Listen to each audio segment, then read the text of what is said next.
తమ్ముడు బర్త్డేలో వచ్చి మార్నింగ్ లేచిన ఫ్రెష్ అప్ అయినాం, పూజ చేసినాం, మళ్ళీ స్వీట్ తినిపించిన,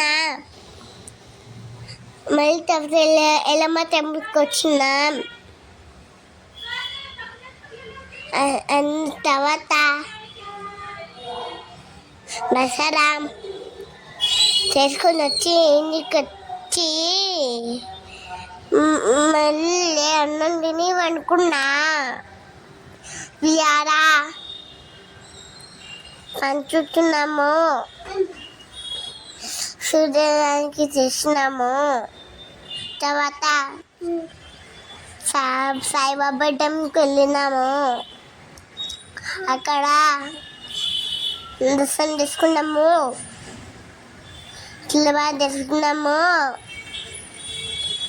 హ్యాపీ బర్త్డే తమ్ముడి కేక్ కట్ చేసినాము. హ్యాపీ బర్త్డే తమ్ముడు. మీరు కూడా చెప్పండి మా తమ్ముడు బర్త్డే ఓకేనా.